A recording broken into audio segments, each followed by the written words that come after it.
अस्सलाम वालेकुम फ्रेंड्स, आज लेकर आई हूँ मैं आप लोगों के लिए नई रेसिपी। और ये रेसिपी हमने गंदम के आटे से बनाई है। वही आटा जिससे हम घर में रोटियां बनाते हैं, पराठे बनाते हैं। उसी आटे से हमने बहुत ही चटपटे पराठे तैयार किए हैं, वो भी इंस्टेंट। कोई हमने इसके लिए आटा नहीं गूंदना, झटपट से तैयार हो जाएंगे 2 मिनट में बिना आटा गूंदे। और इतने यमी थे, अभी भी मैं चाय के साथ इंजॉय करके आपको बता रही हूँ। मेरा यकीन कर, बनाएंगे तो अच्छा ही लगेगा। मेरे कहने पे एक दफ़ा बनाकर देखिएगा। तो चलिए इसे स्टार्ट करते हैं। सिंपल सा हमने लेना है जी 1 कप आटा।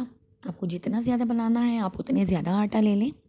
1 कप आटा लेके उसमें हमने खुश्क धनिया ऐड कर देना है, और उसके साथ ही थोड़ा सा हम इसमें लाल मिर्च ऐड करेंगे कुटा हुआ। और थोड़ी सी आप इसमें अजवाइन भी डाल सकते हैं, 1 चुटकी। और थोड़ा सा नमक ऐड करेंगे अपने टेस्ट के हिसाब से। और इसमें हमने क्या ऐड करना है, इसमें हमने हरी वाली प्याज 1 चम्मच, टमाटर आधा छोटा वाला, और 1 प्याज छोटी वाली बारीक कटी हुई, तमाम चीज़ें हैं मेरे पास, और 1 अदद हरी मिर्च है। ये तमाम चीज़ें डाल के हमने इसका एक बैटर तैयार कर लेना है। बिल्कुल ऐसे ही जैसे हम लिक्विड डो से पराठे बनाते हैं ना, बिल्कुल वैसे ही हमने बनाना है। और ऊपर से हमने थोड़ा सा लाल मिर्च ऐड कर दिया, थोड़ा सा इसमें काली मिर्च भी ऐड करेंगे। और इसे हमने पानी के साथ अच्छी तरह से इसका बैटर तैयार कर लेना है। अब ये इतनी जल्दी तैयार हो जाते हैं ये पराठे, इसमें आपको टाइम भी नहीं लगेगा, नाश्ते के लिए बेस्ट है। अब ये भी मैंने एंजॉय किया है, मैं आपको सच्ची में बता रही हूँ, बहुत ही मज़े का बना, बहुत ही क्रिस्पी बना। एक दफ़ा बनाकर आप देख लें, अगर आपको अच्छा लगे तो दोबारा से भी बनाइएगा। तो इसे हमने अच्छा सा इसका तैयार कर लेना है, और 2 से 3 मिनट तक इस तरह से इसे अच्छी तरह से बीट कर लें। जितना आप इसे अच्छी तरह से बीट करेंगे उतना ही आटा जो है वो फ्लफ़ी होके ऊपर की जानिब उठेगा, और जितना ये ऊपर की जानिब उठेगा उतना ही ये फ्लफ़ी बनेगा, उतना ही ये क्रंची बनेगा। तो ये तैयार हो चुका है। 2 मिनट का वेट करेंगे, और इसके बाद तवा हमने गरम कर लिया है। थोड़ा सा हम इसके ऊपर ऑयल डालेंगे या घी डालेंगे, जो भी आप डालें। और इस तरह से थोड़ा सा बैटर लेके हमने इस तरह तवे पे डाल डाल के हमने इस तरह से गोल सी इसकी रोटी सी बना लेनी है, शेप दे देना है हमने बिल्कुल गोल सा। तो आराम आराम के साथ इसे आप गोल कर सकते हैं, नहीं तो आप फिर छोटे साइज़ में बनाएंगे। अगर आप गोल नहीं कर पाते तो बिल्कुल छोटे साइज़ की बनाइएगा। तो ये जी हो गया है गोल। अब स्लो आंच पे हमने इसे पकाना है। आप तेज़ आंच पे पकाएंगे तो ये जल जाएगा और अंदर कच्चा रह जाएगा। तो अंदर से इसे पकाना है, इसलिए हमने इसे बिल्कुल स्लो आंच पे पकाना है।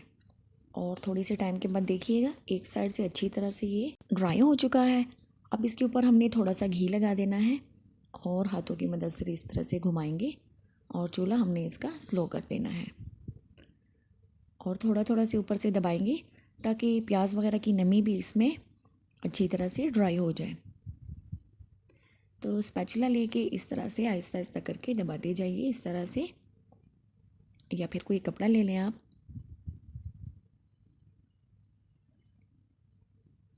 और अभी ये पका नहीं है सही से, थोड़ा सा वेट करेंगे। और ये देखिए, एक साइड से इसका खूबसूरत सा कलर आ चुका है।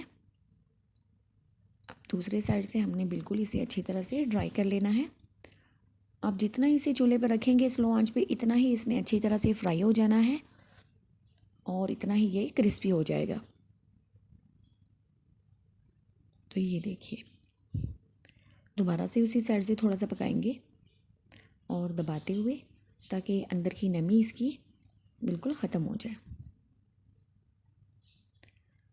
और ये देखिए जनाब, पराठा हमारा बिल्कुल ड्राई हो चुका है, बहुत ही प्यारी सी खुशबू आ रही है। और मैं अगर आपको इसके टेस्ट का बताऊँ ना, तो इसका टेस्ट ऐसे ही है जैसे आप अपने लिए ऑमलेट बनाते हैं ना, तो उस तरह का इसका टेस्ट है, बहुत ही प्यारा सा। सिर्फ इसमें अंडा नहीं है, अगर आप बनाते वक्त अंडा शामिल कर दें तो भी कोई मसला नहीं है, और भी ज़्यादा अच्छा हो जाएगा।